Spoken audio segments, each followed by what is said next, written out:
Hello and welcome to another episode of Global Tantrum. I'm your host, Steve Pally. With me, as always, co-host Professor Galen Jackson. Galen, how are you today? Good, man. Can't complain. Podcasting day, always Yeah, exciting. it's pod day. Some wild stuff happening. The Ukrainian drone strike was I guess we recorded a few days too early to get. That was extraordinary, truly extraordinary. And I think the that's going to be like reverberating through the security world for years, if you ask me.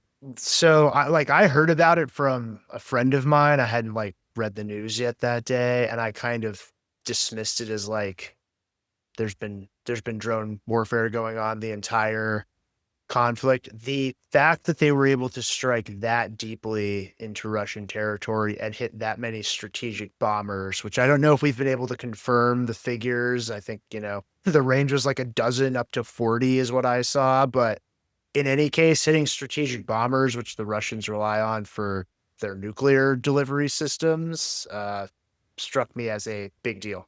It's a big deal. And on top of that, they got the AWACS planes as well, which, provides the airborne radar that they use for targeting and countermeasures and stuff. That's a huge deal too. Putin was not amused. He lit a bunch of cities on fire as a result. But the Ukrainians are used to that. Yeah, I don't know what's going to come out of it. This week, we're going to do something a little bit different. Would you say that we like to have fun here on this show, Galen? If you're a nerd, yeah. Yeah, we're hardcore nerds. So this is what we do for fun. We're going to have some fun this week. We're going to do a great power draft because we've been talking about whether the US is a great power, what it means to be a great power. We decided to create some draft lists.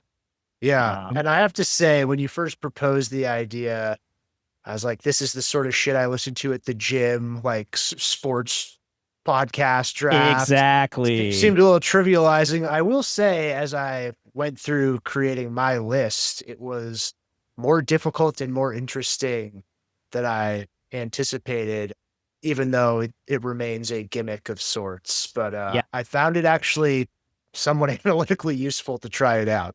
Yeah, it's kind of fun. And I adopted a very quantitative approach and created a spreadsheet with like color coding and heat maps and all this other stuff. You used your massive knowledge base I'm to not going to go just that far. to just big brain it. Well, that's kind of like when you described what you did, I was like, oh yeah, that makes sense. Yeah, it was yes, mine is I guess maybe this is a nice quantitative divide within Uh-huh. political science, but yeah, mine's a little more vibes based, which is, I guess, not great from an analytical Well, perspective. also not necessarily wrong. And like hopefully through this discussion, like both sides will come out and everybody who's listening or watching to this will come to understand that there's a lot of different ways to slice this cake, as it Yeah, were. and Uh, one thing that I thought of doing it, everyone likes Michael Lewis books, I guess, but he mm, one of his books is called The Undoing Project, which is a really fun read for general audience. I was interested in it because it's about the two famous psychologists, Kahneman and Tversky, which yeah. every social science graduate student will have read. The, Mhm. the, the the two psychologists that basically disproved a ton of economic theory by showing that we're all irrational all the time. Well, we adopt evolutionary heuristics. How about that? Yeah, that's a better way of putting it. But it leads us to engage in shallow and somewhat suspect analysis for kind of legitimate biological reasons, but it can lead us to anyway, the first chapter of that Michael Lewis book is him not repudiating the other book he wrote that everyone likes, Moneyball, but basically complicating it by telling a different story about Daryl Morey, who's a Oh, NBA general yeah, manager who kind of tried to use similar tactics and basically being like, it is very, very difficult to draft guys. Like yeah. anyone And that's for anyone that's hired someone will tell me that it's extremely difficult to identify who's going to work in a role. I felt very similarly as I was doing this. Like predicting the future of this stuff is really difficult. Yeah, but that's why we get paid the big bucks, right, Galen? I don't know who's paying you, man. Yeah, I know. That's why Maury got paid the big bucks. And to be fair, Yeah. Maury didn't win any championships, but he got pretty close for a. Yeah, but he re-signed Joel Embiid, so we'll see how Yeah, that that goes. that part's tough. He painted himself into a corner, Yeah. just like some of our great powers. Am I right?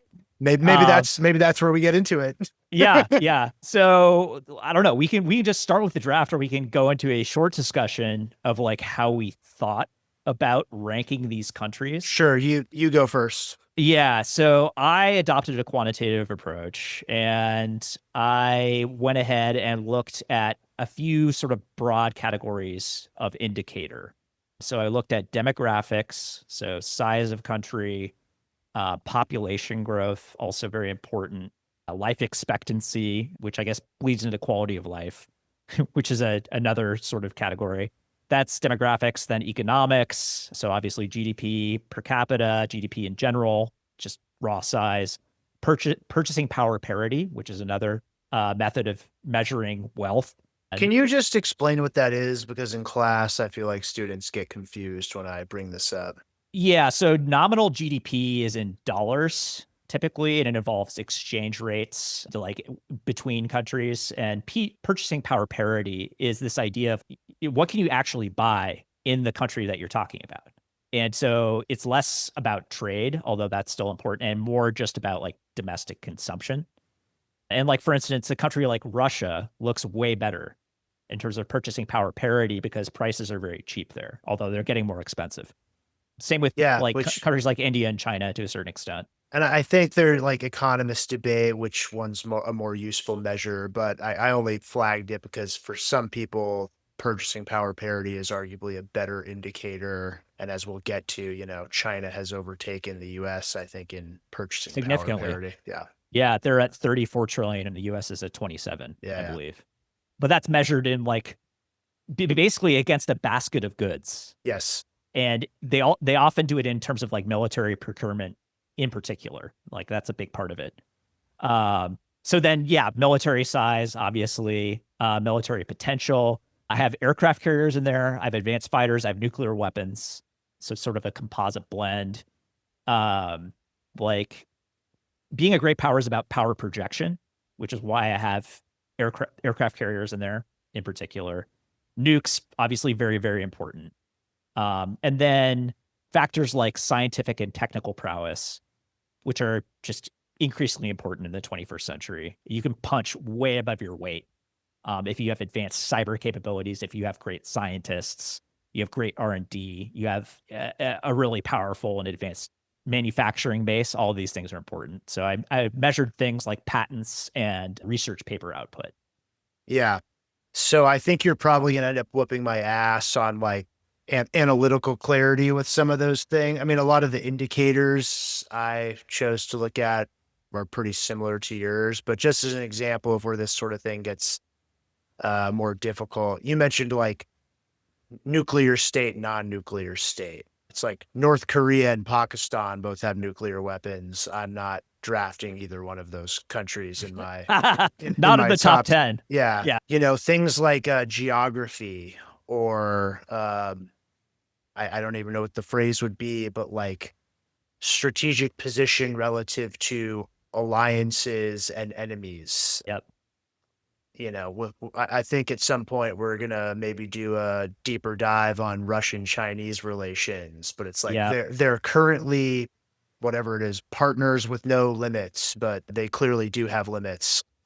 Yeah, on a dime. Yeah. If one leader goes away or they both do. So that's another good point. It's like that sort of thing makes it difficult for me to pinpoint with like great quantitative precision. Some of these things are a little tough to put into a calculator, I guess, in my mind. So yeah, but the indicator or the indices you mentioned, demographics, I had like, for lack of a better term, kind of like government / societal stability. Just as like a metric of internal competency for how someone's going to be like governing over the long term. Technology, science, like you said, military, economics, natural resources. These are things that make it into every one of these lists, but that's sort of how Yeah, I thought about it. right on. And like when I learned this, in graduate school or even before graduate school, like the classical way of thinking about this was kind of like the 19th century, 20th century paradigm, which is like, how big is your country? How big is your economy? How big is your military? And then are you growing or shrinking? Yeah. And that's kind of what it boiled down to for industrial warfare, where it's like if you're small, if you're too small, then like you just don't matter.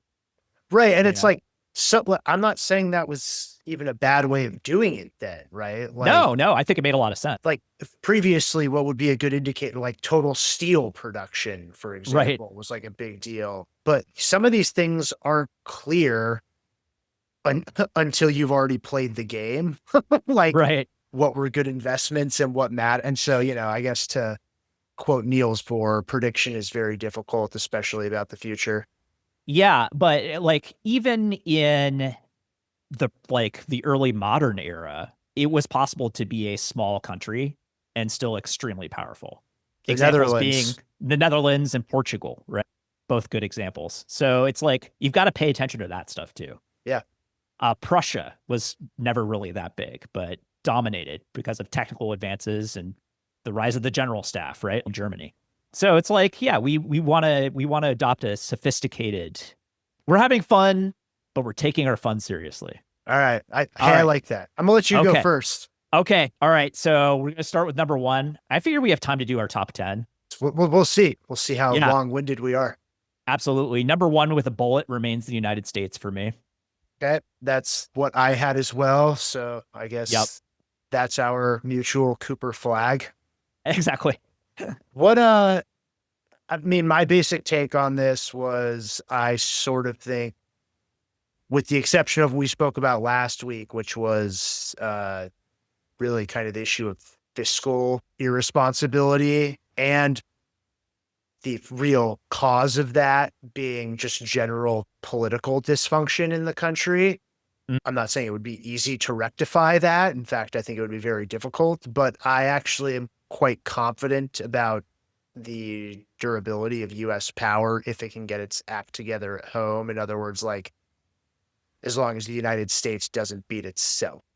Unless the United States like schisms or something, I don't see how it won't always be a great power, at least, if not a superpower. Like the advantages are so massive and so enduring, and it ranks one or two across all of the classical power metrics. It ranks top two in terms of scientific and technical output. The one area in which it doesn't do so well, frankly, is in life expectancy. Population growth is not what it used to be, but it's Yeah. still positive, which is not the case across much of the developed world. We should say, I think we both relied pretty heavily on CIA World Factbook, which for Yeah. people that don't know about it, whatever you think of the CIA World Factbook is awesome. It Yeah. has incredible information, but I noted that the US was ranked around 130th in birth rates. Mm. The other concern I would have is the US is not as friendly to immigration, although it has been very unfriendly to immigration in the past. But as we've said previously, like it's been able to make up for falling birth rates with increased immigration, and the future of that is also uncertain. It tends to move in waves historically in the Yeah, US. I So think right that's now right. we're the pendulum has swung one way for sure, but there's reason to think it'll swing back at some point in the future. And you want to talk about like geography. I don't think any country on earth has a more favorable geographic setup than the US. But we seem pretty determined to make Canada into an enemy. Yeah. I have Canada on here too, but Oh, not in you the too? top 10. Okay, so we'll get to that. But yeah, quality of life in the US, if you are wealthy, is very good. It's notable that our life expectancy basically stopped improving and started going down. That's kind of an all in one measurement for, whether people are doing well or not, I feel. The Gini coefficient is also relatively high for the developed world. That's a measure of inequality. And Mm, that's just our lived experience as Americans. And it doesn't stop us from being a superpower. yeah, not that it's a good thing, but yeah, Yeah.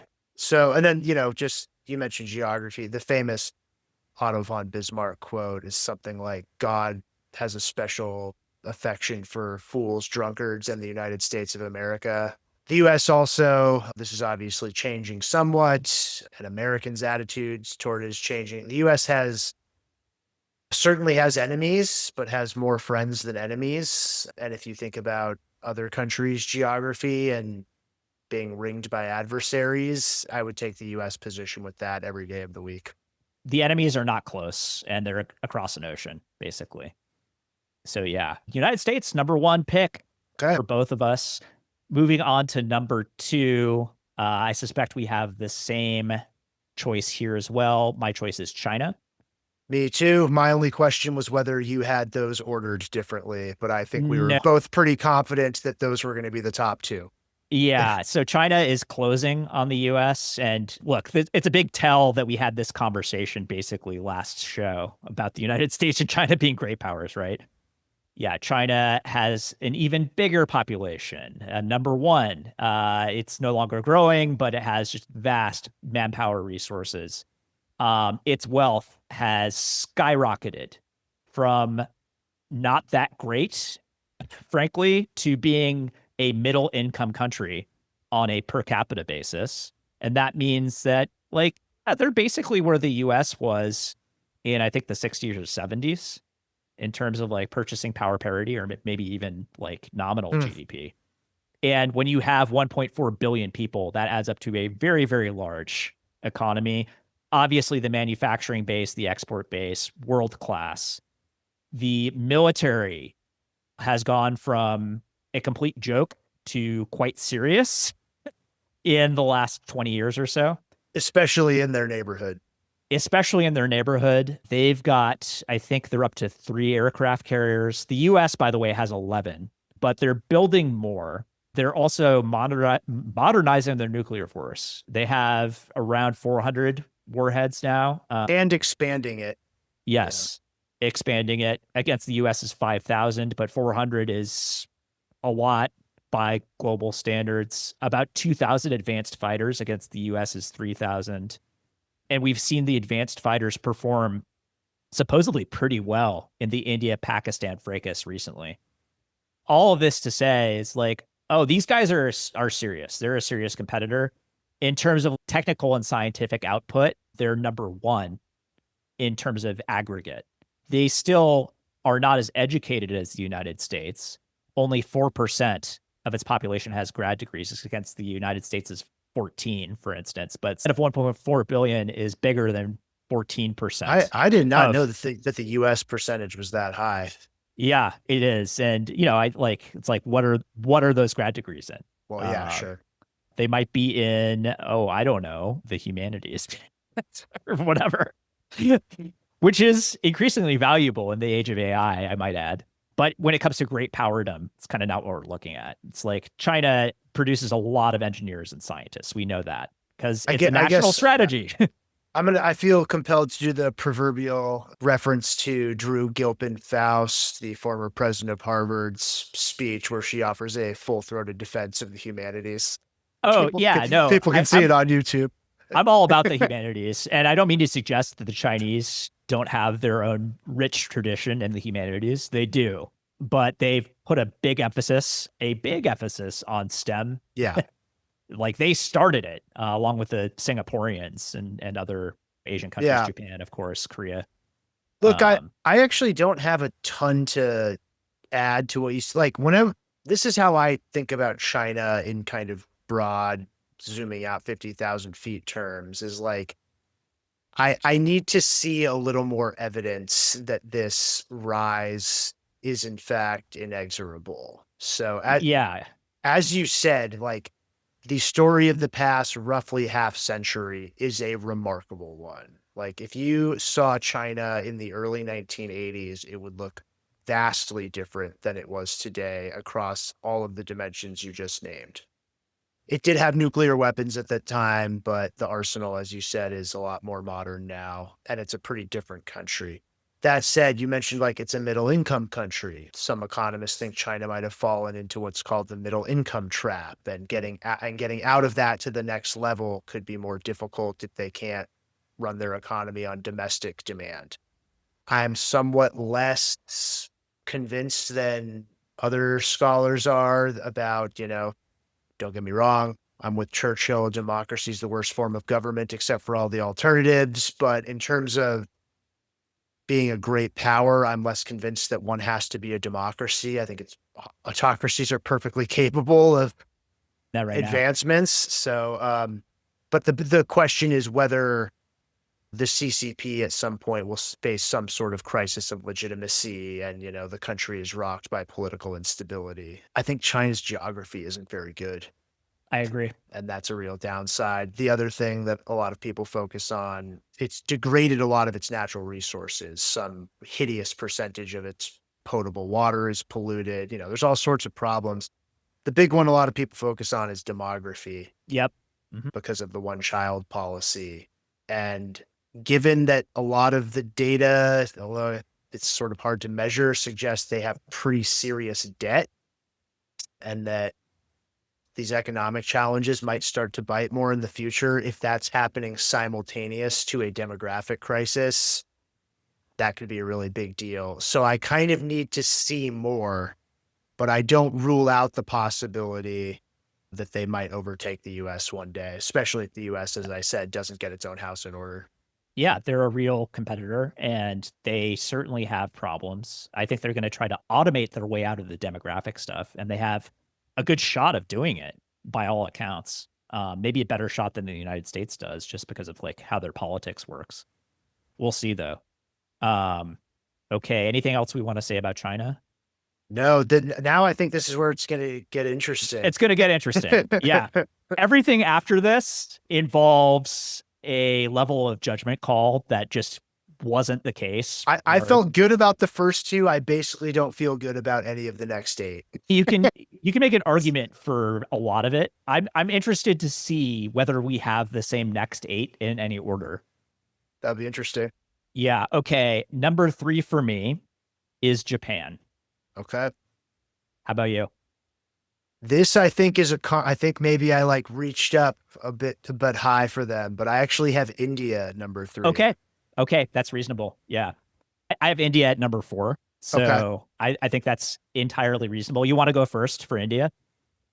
So the reason I don't feel great about this one is everything I just said about China in terms of like negative indicators I have about India, but maybe even more so, except for demographics. I think I looked, yeah, India doesn't have a crazy growth rate. They're ahead of, or birth rate, they're ahead of the United States, but I was actually surprised that it wasn't somewhat higher.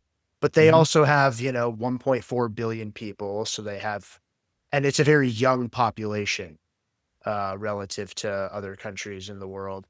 Their purchasing power parity I had listed at about $13 trillion, which in some ways is equally as impressive as China's rise, given the poverty that India faced not too long ago. They also have emphasized STEM very importantly. I also think they've now got some strategic advantages in that they're kind of able to play the middle a bit. They are now more aligned with the United States than they ever have been, and yet they're still able to purchase arms from the Russians. On the downside, they do not have a good strategic position geographically. They are confronted by 2 nuclear neighbors, one of whom is China, we just talked about. And I have real concerns about the political stability of that country as it's moved in a Hindu ultra-nationalist position under Modi, which we've discussed. So to me, I'm looking more at how impressive their technological and economic advancement has been. Their demographics are really good. They are in the midst of a military modernization program. They have nuclear weapons. Until recently, they've had largely stable government, but I don't feel great about the pick. But like a lottery ticket, right? Yeah. We're in the lotto here. Yeah. As they say. Yeah, I feel like India is like the untested 17-year-old prospect without a lot of tape on it. Great sort of length, great intangibles, good instincts. Yeah. But you kind of just don't know. what you're getting. With Japan, you know what you're getting. Japan is a proven 4-year starter, like So, all national right. champion. So tell me about Japan. I had Japan. Yeah, I'm going to hold off. You tell me about what you had on Japan. I did not know what Okay. to do with Japan, really. Yeah, Japan has still a huge economy, and that is after basically 30 years of no growth. Like, More, right? Like, yeah, yeah, 35. 35. Yeah, Well, I mean, they've returned to like a little bit of growth, I think. But yeah, they were basically no growth or shrinking for a really long time. yeah. They're number one with a bullet in terms of life expectancy, excellent quality of life. And they still have a big population, even though it is shrinking. They're just outside the top 10 in my list. Not in general, but they still have over 100 million people. 125, something like Yeah, that. I Yeah. see 123. Okay. Yeah. Um, so the military is small, and for a long while it was vestigial in the sense that they refused to use it or deploy it. However, it punches way above its weight in terms of technical capacity. By a lot of accounts, during the American unipolar moment, they actually had the world's second most powerful Navy and second most powerful Air Force. They have 4 aircraft carriers. They have a lot of advanced fighters. They don't have nuclear weapons, but as we've said, they could acquire them more or less overnight, and they might, even though they're the only country that's actually been on the business end of nuclear weapons. Like, it wouldn't surprise me at all if at some point in the next couple of decades that ends up happening. They are the most educated country in terms of percent of college degrees. 60% of their population has 4-year college degrees. That's pretty amazing. Very high Yeah. in terms of graduate degrees. And then in terms of patents and scientific papers, number 3 and number 6, respectively. So yeah, if they felt like becoming a traditional great power by militarizing and starting to project power, they could absolutely still do this. And they could do it more effectively than Germany, France, UK, probably Korea as well. The issue is that Japan's kind of like a melting ice cube. And unless they open the doors to immigration, which apparently has started to happen because like the countryside literally has no people in it. Entire towns that are like ghost towns now, just because all the old people died, all the young people moved to the city, and they don't really have kids anymore. It's a big problem over time. But if you're talking about like right now, what the Japanese could do, they could be a real problem for any country on this list. Yeah. Again, it's sort of ridiculous to be comparing this stuff to sports drafts, but the point you started with strikes me as basically right. I don't disagree with anything you said. The technological base is, close to the very top. It is, as you said, still a populous country.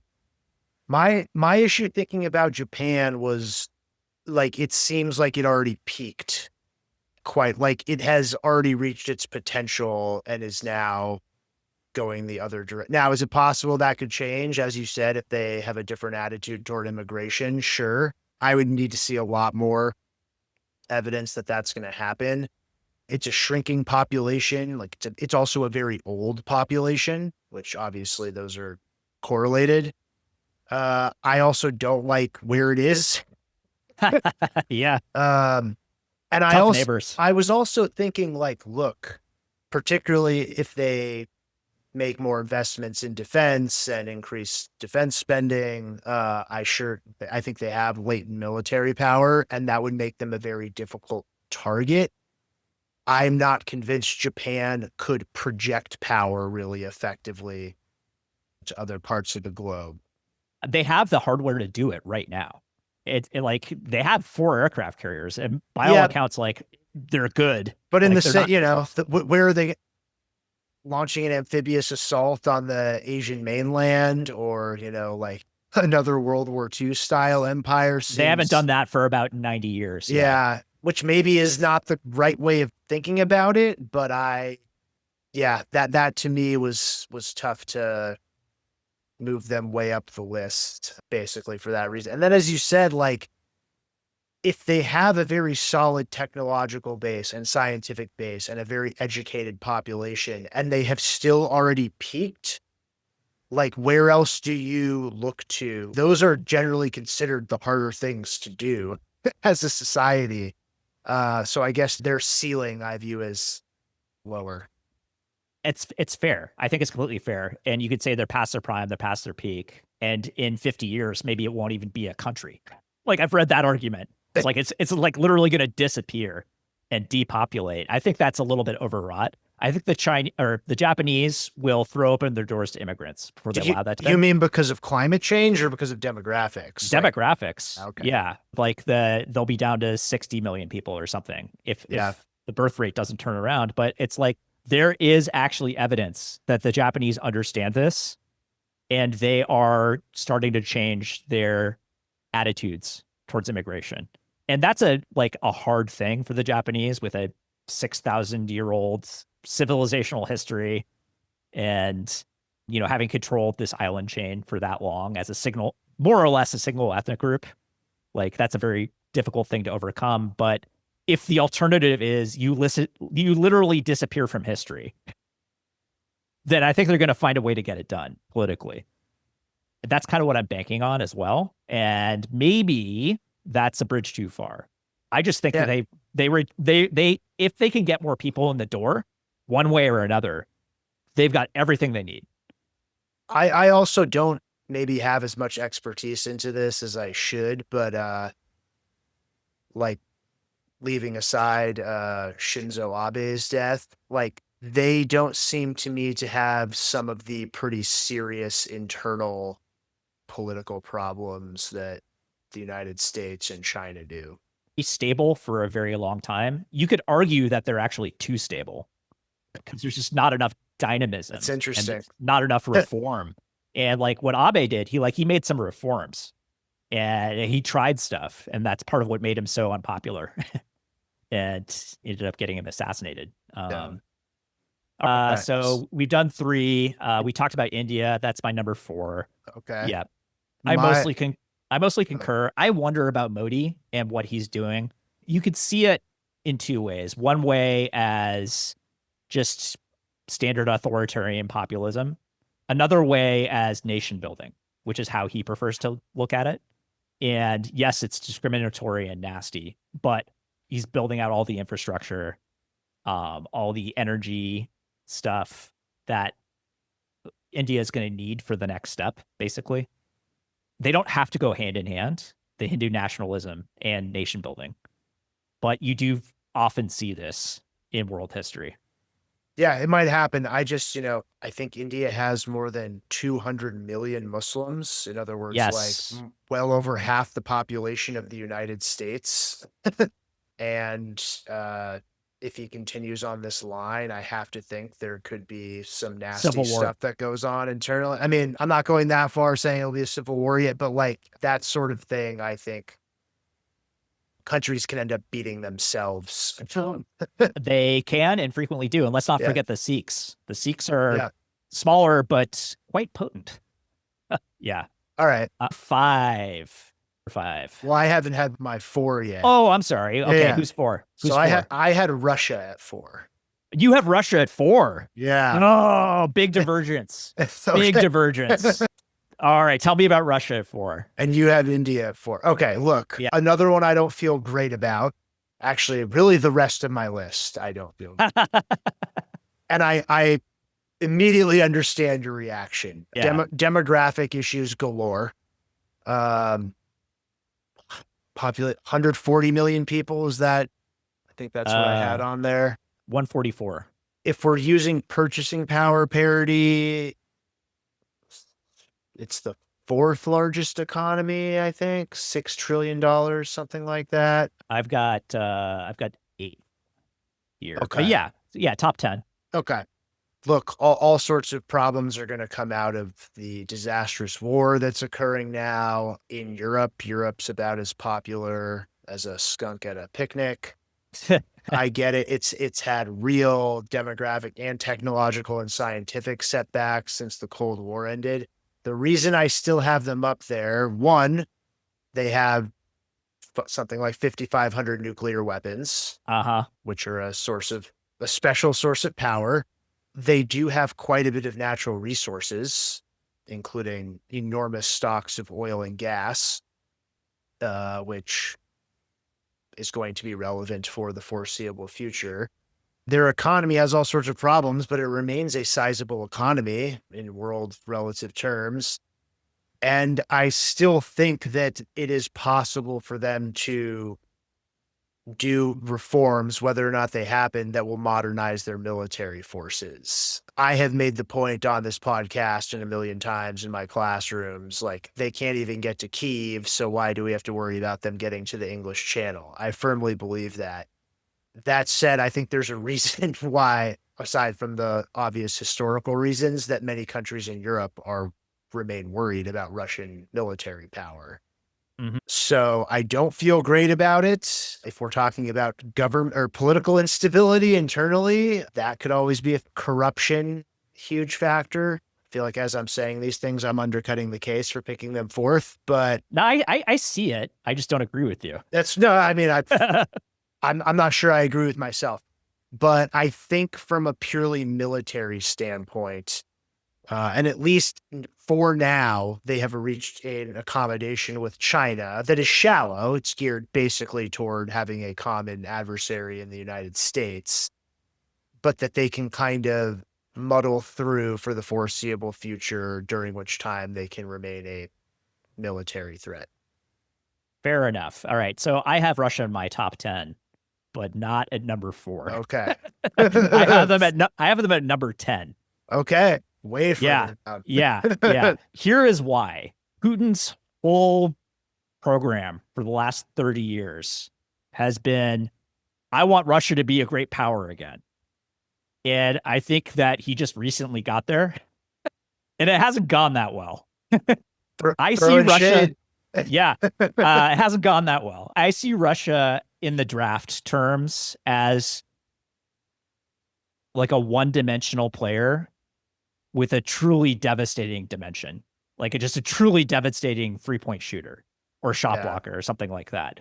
They do retain a ton of, in particular, nuclear capability. They're awesome at like all the warfare by other means stuff, the political skullduggery, information operations, cyber, like the gray zone stuff. That's a real asset for them, and it's caused big problems for other great powers.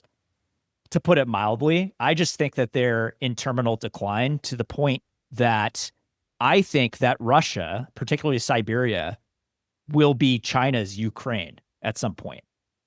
It's possible. And I think, there's been some reporting that the Russian security services are worried about that sort of thing. They should be. You're Chinese in Siberia than Russians at this point. The other piece of this that the historian in me has struggles with is like, I feel like people underestimate Russia frequently. Always. Now, Always. A lot of that is when Russia is invaded. Not when they're doing the invading, right? Yeah. So I was very much aware of that, whether they can be an offensive threat. I also, and this will further undercut my own argument, I'm somewhat less impressed with their asymmetric stuff. I used to be.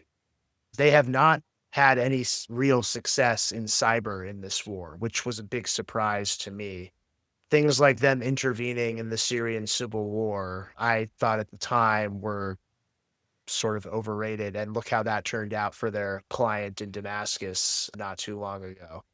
So I think you're right on the information ops stuff. How important that is, like they're very good at it. How important that is in power political terms, I'm somewhat less persuaded by. But I had a hard time kind of counting them out because I feel like they have proven before that they get underestimated.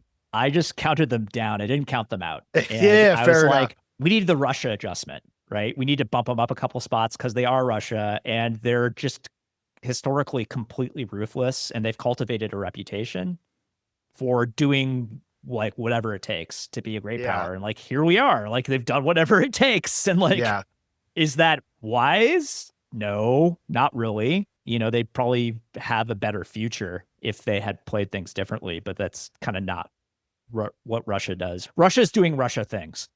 Let Russia be Russia.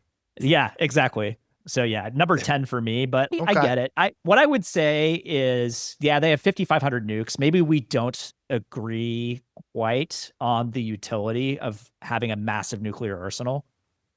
It's like, yeah, they've rattled the nuclear saber quite a lot, and there is some evidence that it may have deterred Biden. I don't know how you feel about that. I think that's not going to be clear for some time. Yeah, Uh, I don't know, but I tend to feel that nukes have less direct utility than might be the consensus view. Fair enough. Yeah. Yeah. Okay. Okay. So you had, did you say who you had number 5? I did not say who I had Okay. number 5, and Okay. this might actually be very controversial. I'm interested to hear what you think. I've got South Korea. Okay. I had Japan 5, which we already Okay. talked about. So I'm going to let you do the South Korea one. Yeah, South Korea is in many ways a smaller version of Japan with quite a bit more military punch in like current status. They have a very large standing army. They only have one aircraft carrier. They have a lot of advanced fighters. They don't have nuclear weapons. They could get them very fast. Smaller economically as well, but very highly developed country, relatively equal country, phenomenal life expectancy, good quality of life. And yes, many of the same demographic problems in terms of population growth, but not actively shrinking the same way Japan is. And may have nuclear weapons in the not too distant Not future. too distant future, and might be making more aircraft carriers. Yeah, like they have all, like, basically all of the technical and scientific capability Japan does. They're just more aggressive. And Yeah. So another good example where just like the way one thinks about this is really really tough to do. So I do not have them in my top 10, okay, but I agree. I mean, everything you said strikes me as correct. The reason I don't have them in my top 10, I like what you said, that they have similar problems and similar advantages to Japan, scientific, military, technological. When I think about South Korea, I don't think they can break out of the box that is the Korean Peninsula. I don't think they, for whatever latent military or actual military power they have, they can never not just be concerned with the threat from North Korea plus China.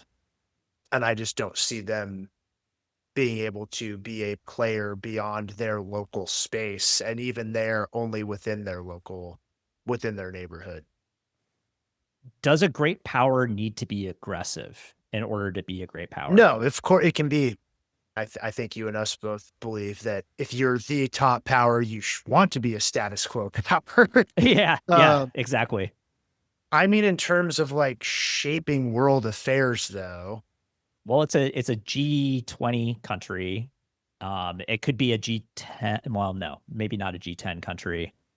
but obviously its products are widely popular around the Oh, world. yeah. And like in terms of cultural power, particularly in the last 5 years, South Korea has like grown by leaps and bounds and is now one of the top cultural exporters in the entire world with K-pop and Squid Game and all the rest of it, video games Yeah, increasingly. I think that stuff matters too. It's not reflected in my indices, but like soft power type stuff. they accrued some soft power. Yeah, I guess I'm wondering what you think about. They also, in a sense, are like can't really go beyond where they are. Yeah. Yeah, like in terms of like, well, where do they go from here? How do they get stronger? Is Yeah, like kind they of what you're also getting at? they seem to have also. I guess like theoretically, I don't think this is going to happen in my lifetime, but I guess you could talk about reunification of the Korean Peninsula at some I think you point. could talk about that. But I don't see them in power political terms. Sure, like if we're talking about Samsung, that's a big deal, whether that's soft power or hard power or some of Yeah. both. Yes, whatever it is, like I get that, but I don't view them as in critical power political discussions when it comes to gray power politics. And maybe that's overly narrow view of looking at it, but I I think it's yeah, I think that they are narrowly focused on their own security. I think that's a completely reasonable point. I think my list is a little bit biased towards the present state versus your list, which it's fine. It's a matter of opinion. I yeah, I do wonder about Korean unification. I think Korean unification almost happened once. It didn't almost happen, but it could have happened in the 90s. I think that Uh, ship has sailed for now. yeah, it's sailed for now under the Jong-un regime, which seems pretty solid. Just Certainly like to external takeover. yeah, internally, who knows what's going to happen? Yeah, if they were unified, then they'd have a hell of a job on their hands dealing with bringing a bunch of medieval peasants up to speed. Yeah, I mean, it That would would be a be big problem. So yeah, I see it. I just think that these guys have a lot of power now, and they could get more in a hurry if okay. they wanted Yeah, to. I'm thinking it was like they border a nuclear armed state, which itself is bordered by two other nuclear armed states. That's That why they're going to get nuclear weapons. yeah, they in Japan do not get along for historical reasons. So geographically, they're in a pretty tough spot. Yeah, no, I take your point. Yeah, I think that's fair. Okay, moving on to number 6. I've got Germany. I I also have Germany. Okay, let's talk about Germany. Yeah, my thinking about Germany is awesome fundamentals, terrible skill set. Awesome fundamentals. Okay, say Yeah, more. the fundamentals are great. They have a great economy, the biggest in Europe, very highly developed, very equal, pretty good life expectancy, the biggest population of this list of countries in Europe, I think. Is it? Yeah, it's probably the biggest in Europe. I don't want to give away where I'm going, but of the ones I have on here from Europe going forward, yeah, it is. Yeah, okay. Yeah. Very strong scientifically and technically, but just like zero military. Like none whatsoever. And like that is changing, and they have the capability and the resources to change, and we've talked about that at length. But they are starting from like less than zero for a country like Germany. Yeah. So all true, world-class science and innovation and think companies like Siemens, obviously exporter of luxury vehicles for many, many decades. Internal political stability. We had a whole episode on AFD, but by and large has been quite stable until recently. Population 85 million. You said you thought South Korea was like Japan, a mini Japan on this list. I kind of view Germany and Japan as like very similar, I do too. which is also, I kind of think that they have peaked. And you mentioned the difficulties Japan would have of kind of altering their approach to immigration. I think Germany also has that problem. And we saw that the reason that Angela Merkel's party lost power in the first place was because she had a rather liberal approach to Syrian refugees. And I don't think that's going to change anytime soon. They had one of the lowest population growth rate. I think they were 206. They have pretty tough geography as well. And so I also sort of see them as a power that has peaked in the past. And Yeah. again, I'm somewhat informed by history here.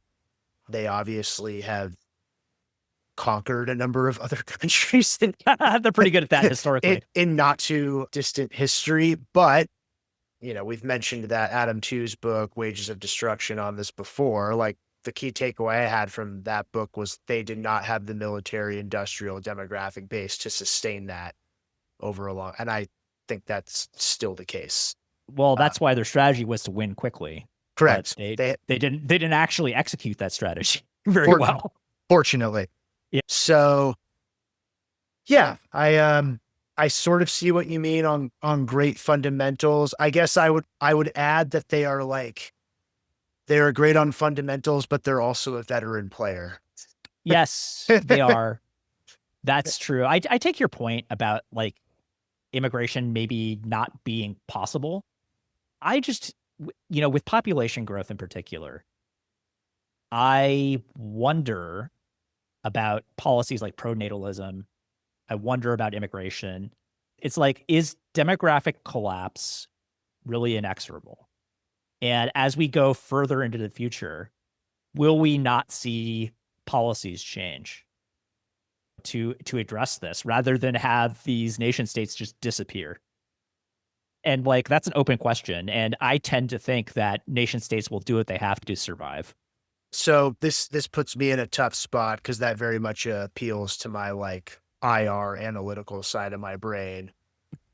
My I'm an observer of American politics side of my brain is like the US has a much longer history of admitting Yeah. large numbers of immigrants, and it's look at what's happening here right now. So Sure. Right now. Yeah. yeah, trying to think about how difficult it would be in a place like Germany or Japan, I imagine would be even tougher. And There there's you don't have to I, go back very far at all to see the backlash that's ensued in Germany. you But don't. For the European countries that we're going to get into more in particular, there's another sort of X factor that I think about. I don't know if you think about it.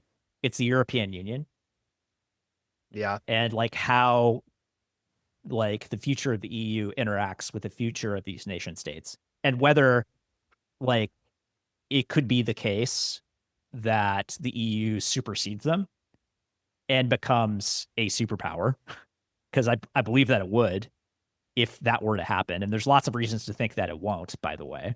But that's like one possible future. And then there's like immigration within the European Union, which I think is also an important possibility, a redistribution of population. And we've seen that, particularly like the UK when it was part of the EU. And that's why part of why it left, right? yeah. I guess I think similarly to how I think about China. Like I need some more evidence that that would happen with the EU. Brexit was whatever the own goal, but it still happened. Yep. And like things are very unsettled in Europe at the moment. And depending on how things play out, you could see the European Union coming further apart rather than Mm-hmm. further integrating. It's probably more likely that it comes further Yeah, apart. And I I think, agree. guys like Putin are like banking on that. But it's not a foregone conclusion, right? Yeah. Okay, that's Germany. Number 7. My number 7 is France. I kind of want to ask you what you have. I'm just going to give you my 7 and 8. If I view Germany and Japan as kind of a pair, this is like now we're getting into the oldies but goodies.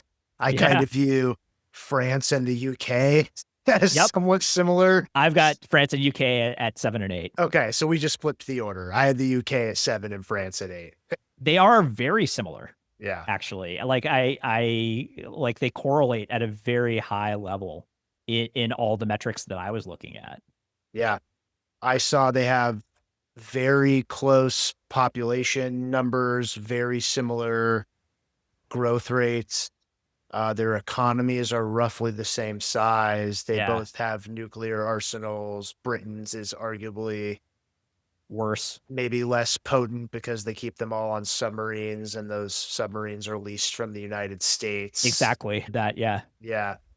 So maybe that's one reason to, I always give the British a bit of an edge because they're an island. I mean, that's fair. Tougher to Yeah. assault them. That's reasonable. For me, France has a better defense industrial base. That's true. I agree. They with control their nukes. They have a nuclear triad, and they have 4 carriers to the UK's 2. Yeah. And all of that matters. France was able to go fight in Africa by itself for a while, and I don't know what it accomplished. I think nothing. that. Yeah, that's my It- view as well. In the Sahel and so on. They were fighting Al-Qaeda offshoots or whatever, but they didn't stick around. But like they could actually do that. They were able Yeah. to project, I don't know what kind of force it was, like a couple thousand something. Not very big, but like they did that all by themselves. I don't think the UK can do that. That might be true. I mean, there's this ongoing discussion, which I think we've alluded to, about a potential Euro deterrent. Uh-huh. If the United States packs its bags and leaves Europe, who's going to replace the US nuclear umbrella? I think most people are looking at France, not the UK, Yep. because you could argue the US or the UK nuclear deterrent isn't fully independent given their reliance on US subs. That's correct. And so for both of these countries, they're kind of not great in any one area, but they're kind of good everywhere. Yeah. They're pretty versatile. Like they still have pretty big populations, under 100 million, but like, 70 million. Which one Uh, do you view as like having better odds on internal political stability? I was a little bit torn on that. yeah, that's a tough one. I think the UK, because the Westminster system has been around longer, Yeah. and France is known for revolutions, right? They've had 5 republics. The Yeah. last one has lasted for quite some time at this point. And see, I'm a little torn on where the far right is stronger. I want to say France, but I think that's right. but Brexit was less than a decade ago, and I know that Labor is rehabilitated, but it was a long time in the wilderness, and I'm not So I think, totally convinced this isn't just a speed bump for the conservatives. yeah, Farage is back. Nigel Farage in the UK. Yeah. I think it's the Reform Party. It's the far right party, and I think they're polling second right now. Okay. So yeah, he might displace the conservatives, but we'll see. Again, like we don't know what's going to happen. Everything's contingent, right? Yeah, and like this is where I have no idea. There's this great book by we've mentioned him before, Robert Jervis, Yes. giant in international relations, on systems effects, which is like you mess with one thing, it could have all sorts of unexpected consequences. Like if the Germans rearm, like my thinking about France becomes pretty different pretty quickly. And well, then it's like, well, are they cooperating? Yeah, If they will start who knows? yeah, cooperating. But yeah, Jervis was one of the best to ever do it for sure. Okay, sounds like we're on the same page with Okay. with I'm very curious. Well, you said Russia's your 10, I guess. So yeah, Russia's my 10, and I can recap why, but don't need to. Who's your 10? do we do 9 yet? Oh, no, oh, Russia's my 9. Oh, My Russia's your bad. 9. No, Okay. Russia's my 9. So Russia's your 9. I feel absolutely awful about my 9 and 10 picks. Okay, who's your 9? Well, so I'm just going to list some other countries that were in consideration that I ultimately did not go with. Okay. So South Korea was one, which we talked about. Yeah. I briefly considered Australia. Okay. Did you have it on yours? I have Australia right now at number 10. Oh, okay. It's like it's tied with Israel for number 10. So Israel was another one that I had that like right Yeah. in there. I actually, another professor I work with recently said this, and it occurred to me while I was looking some of this stuff up that BRICS was like the most overrated IR moniker of all time. It wasn't an IR moniker. It came out of McKinsey, didn't it? Okay, so yeah, so like the S being South Africa, I was not that impressed with the data on South Africa. Nah, son. So I briefly looked at them, and then I looked a little bit at Saudi Arabia and the UAE. Yeah, None of no. them cracked it. So number 9 for me ultimately came out to be Brazil. So I guess in that sense, Okay. the brick I did have make it. I have Brazil at 13. Okay. So I can understand Brazil, but tell me about Brazil from your perspective. So it's a young population. It's not great on growth rates, but it's not terrible. I saw its economy based on PPP was about $4 trillion, something like that. It's Yep. got 220 million people roughly, huge land mass, tons of coastline. As far as I know, and this is about as far afield of my expertise as I get, but it doesn't have any major disputes with its, like enormous disputes with its neighbors that could escalate to the military level. But There's been some stuff with Venezuela and Colombia, but like not really. Not super like explosive stuff to my knowledge. The Argentines for quite a while. Yeah. And then they dismembered Paraguay in the 19th century, but that doesn't matter. So yeah, I'm with you. That's all to their benefit. A lot of natural resources they can draw on. The issues I mostly had to do with their political instability. Yeah. And as far as I could tell, not a huge military, industrial, technological, scientific base relative to the other countries we've talked about, though. They do have some. They have Embraer, right? Yeah. They actually have an aircraft carrier. Oh, they have one? I didn't know that. Um, yeah, maybe I'm trying to remember if they bought it from Italy or something. Yeah. Yeah. So yeah. But it's all part of me is like the Amazon is having wildfires. It's like, how is that even possible? And it has to be because of political dysfunction. So that was the big knock I had on them, and I did not feel great about this pick either. Yeah, for me, Brazil was interesting. I don't like they're poor. They're big, right?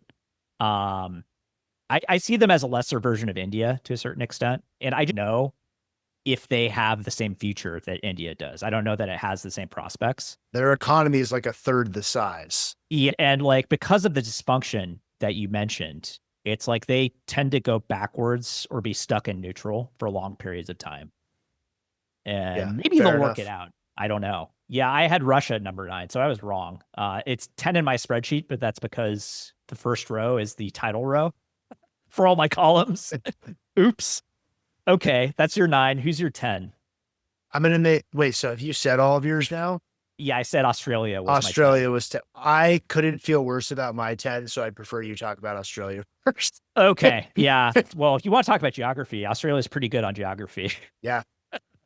It's tough to invade Australia. They were worried about the Japanese in World War II, and they're worried about China now, but they don't have a lot to worry about, I would say. The Papua New Guineans are probably not coming anytime soon. Indonesians, maybe, but probably not. Very, very wealthy country, fantastic quality of life. Population is growing. They're continuing to admit immigrants. It actually has one of the higher population growths out of this entire list. But it's a small population still. Small population. Yeah, smaller than California, 26 million. Very, very highly educated populace and lots of scientific and technical achievement. So this is I'm trying to make an analogy for this in sports terms. And I'm drawing a blank. I got to think about it a little bit. Yeah, I mean, I'm going to mention mine in just a sec, and then I might choose to switch and take them instead. So, like, I was thinking about this, and I thought a lot about Israel. Yep. And I was just thinking, like, if I were, I would rather have what Australia has. It has a roughly threefold larger population. Geography could not be more different, and its basic security problems are far more benign. Although, I know there's concerns about China projecting more power in the Western Pacific, but ultimately that population was pretty small. Their economy relative to some of the other ones we've talked about is relatively small, but you might have convinced me. And they also have two they also have carriers. they have good military capabilities as well, like high quality ones. I mean, high quality, small but high quality. Yes, yeah. They combine with New Zealand to do a lot of stuff too, so that kind of gives them a little bit more punching power. I see them as, and they're part of the Five Eyes, so they get a ton of intelligence benefits. Yeah, for sure. Yeah, I'm having trouble drawing an analogy to a player in a draft, but I can think of them as a team. Okay. And as a team, they're like a small market team that is obscure. Nobody ever thinks about them, but they're actually pretty good. And the team's in the finals right now. It's like they could be the Pacers or something, right? Oh, that's interesting. Yeah, they're just like I'm not gonna get. I thought you were gonna say the Thunder. I was like, I'm not gonna get it. But yeah, no, I got to think of the Thunder. Yeah. Okay. Yeah. All right. Well, I feel like you're gonna mock this one, but I wrote it down, so I have to stick to it. I went with Turkey, number 10. Okay.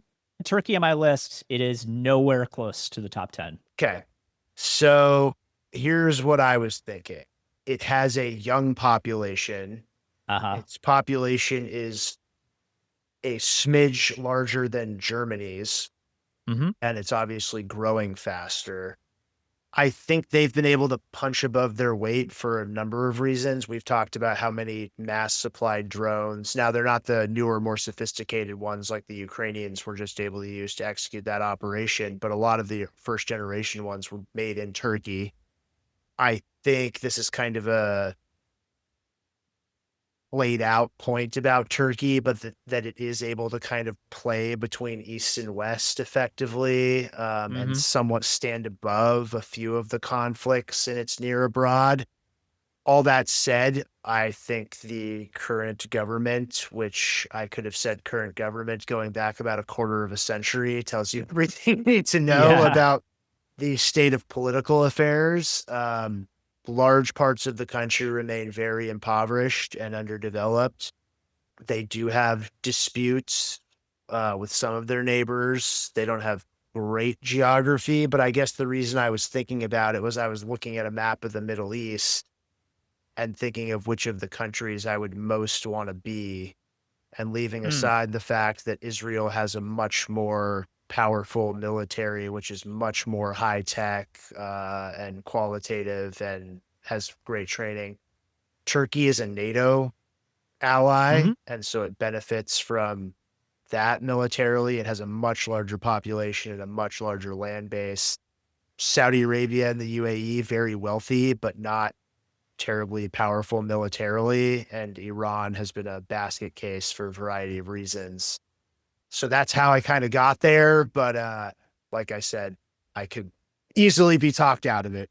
I can see it. Your points about population size and NATO membership and just military capability are well taken. I personally would take Israel and probably Canada Mm. before I would take Turkey. And obviously Yeah. I took Australia as well. I think Turkey is a country that acts like a great power, but is not. Yeah. Fair enough. Yeah, like they fool around in the countries bordering them, but they can't beat the Kurds. You want to talk about projecting power? Yeah. I Fair think enough.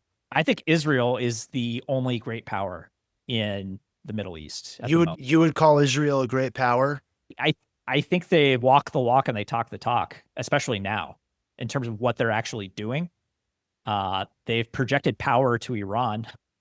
They bombed the hell out of them with direct strikes, and they're controlling basically all the countries other than Egypt in their immediate vicinity. So I think they've intimidated pretty much everybody other than Iran. The issue with Uh, Israel for me is the second that becomes a drawn out conventional conflict. Henry Kissinger said a war of attrition is Israel's death warrant. And so if they can't pull that off indefinitely, and like look at what they have to deal with as just in the course of their everyday existence. it's like the one country that could conceivably fight a war of attrition against them is too far away. And You're talking about Iran.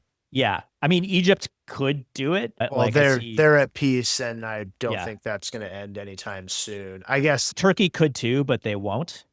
And so, yeah, I would, if I'm choosing between those in power political terms purely, I think I'd rather be Turkey, but I see what you're saying. Yeah, and like Israel just has amazing scientists and engineers. They have an Totally. amazing startup scene. They're growing very fast from like no very small base, but like I would 100% they'd be in my top five for computer cyber capabilities and for sure. anything computer technology related. Yeah. 100%. Yeah. Yeah, but to be clear, like they're just outside my top 10. They're Okay. number 11. Okay. Yeah, but yeah, I can understand where you're coming from with Turkey. Yeah, it just it's the same question I have with Brazil. It's like there's potential there, but are they going to get there, right? Yeah. It's And like I doubt Erdogan's the guy to move it them to doesn't the seem to be next the level. guy. Yeah, no, doesn't seem like it. And like there's just not a lot of evidence. Yeah. I mean, the Ottomans were a superpower quite a long time ago. You- Yes. But as of, 150 years ago, they were the sick man of Europe. So that's Correct. some time.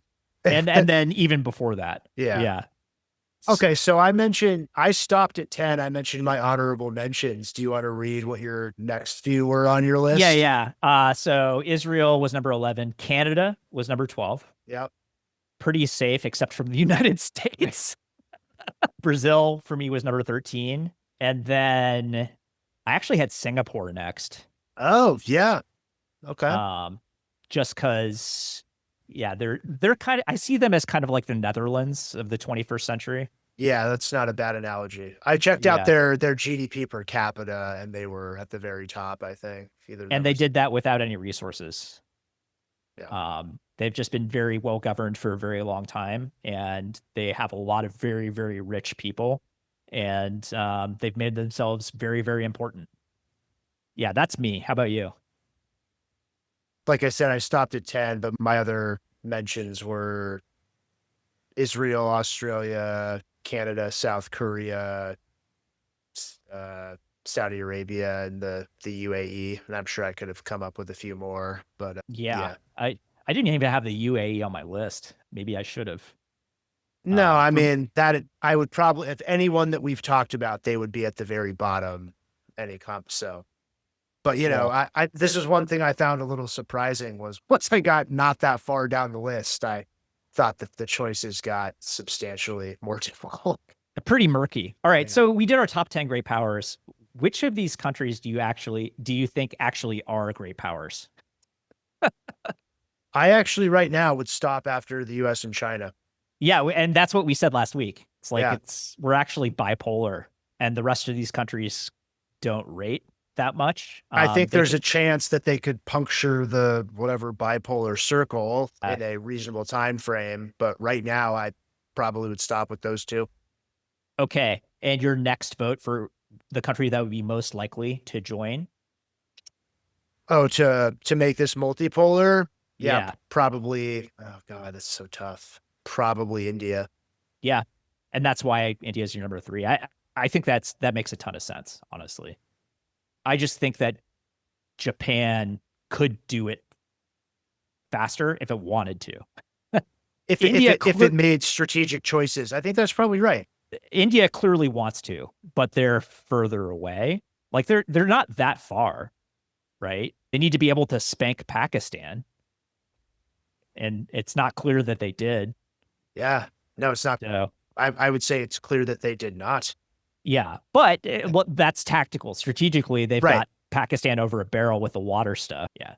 Anyway, this was great. This was really fun. We Yeah. we mostly agreed on the big ones, but there were some interesting disagreements in there too. I mean, I'm taking what you said about Russia pretty seriously.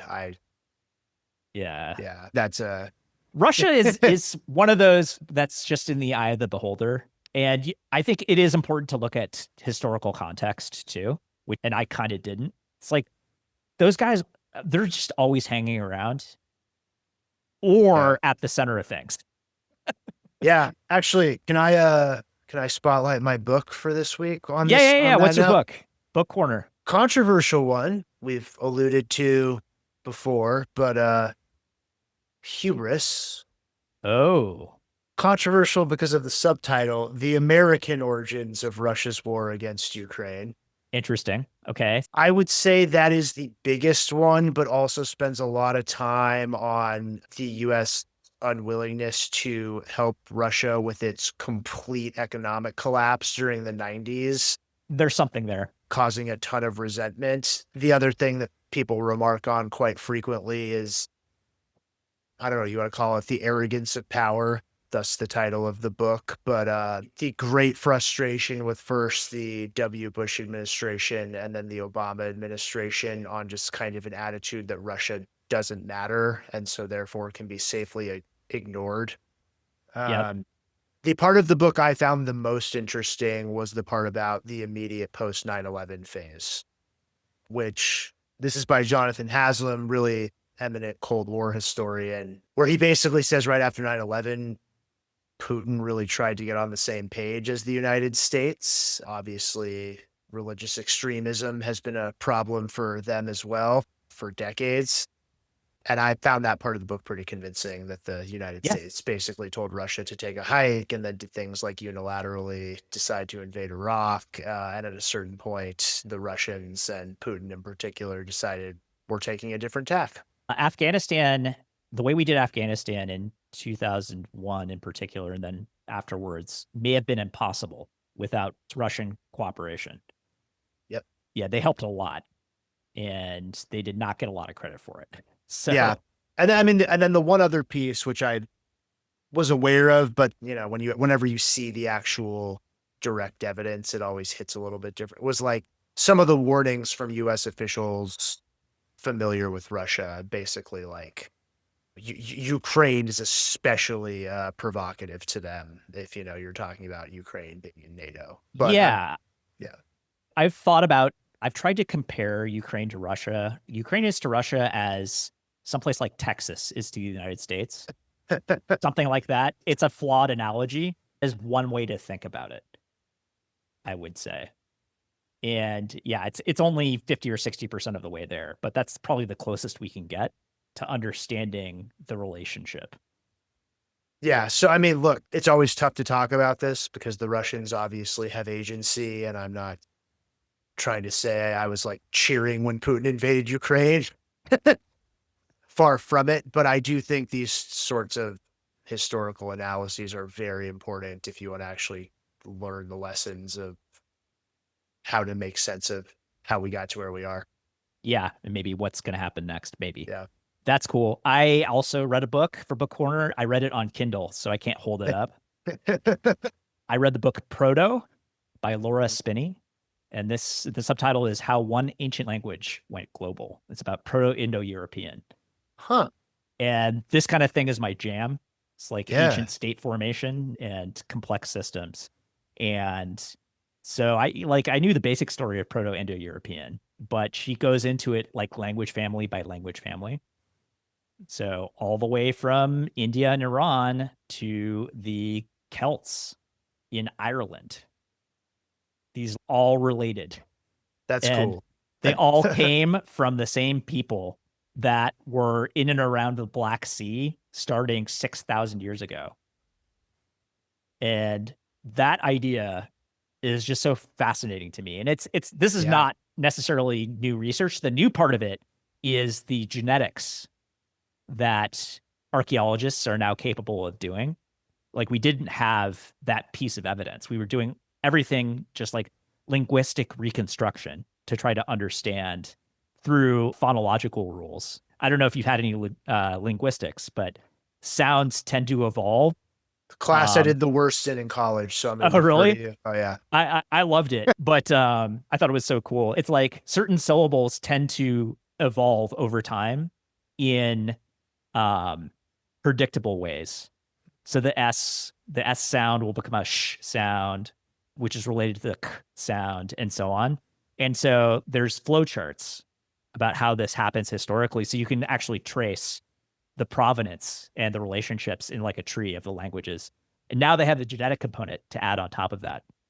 And one big question this book gets into is, okay, so like much of the DNA in Europe is like most of the Y chromosomes on the men derived from this Proto-Indo-European culture called the Yamnaya group, or the Yamnaya culture, which means, I think, like pit burial in Russian. That's where it comes from, because they had this specific burial ritual where they'd like basically sacrifice a horse and throw it in there with you, and then build like a little thing of stones on it called a kurgan. And a lot of cultures on the steppe still do this, the Russian steppe. But anyway, how did the Y chromosomes get there? Did they get there through replacement, or did they get there through interbreeding? Replacement meaning like conquest and death, or was it like less violent and just out competing, or was it more intermarriage? And they have answers to the question now. The answer seems to be out competing, because this particular culture, this Proto-Indo-European culture, were the most effective herders, and they were able to outcompete farmers because they would get more efficient sources of calories and protein than the farmers could. So they just outgrew these populations. And everybody wanted to be like them. because they were just, the badasses in Yeah. terms of like wealth. So everybody just was like, oh, we're going to do what these guys are doing. And they started speaking that language. That's the only thing I can say that I've recognized before. That's the emulation in international politics. Exactly. Yeah. Yeah. But that's fascinating. I it's didn't really know any cool. of that. Yeah. And it's like, it's very, very tangentially related to what we do on this show. But yeah, it's like the ancient provenance of some of the countries that we talk about. It's like, oh no, they were all the same people 7,000 years ago, just so you guys know. Huh. That's So cool. Dropping these countries, knowledge. yeah, these countries don't get along. The Ukrainians, the Russians, the Turks, the French, the Indians, the Pakistanis, the Iranians, the Israelis. Well, not the Israelis so much because they're Semitic, Yeah. different language family. But all the rest that I just mentioned come from the same group of people that started emigrating 7,000 years ago or 6,000. Crazy. All right. I have no notes. Yeah, no notes. No notes. Read it. It's fun. Quick read. Cool, man. All right. We did it. This cake is baked. All right. On to the next one. Thanks, Galen. Thanks, man. See you next time. See you next time.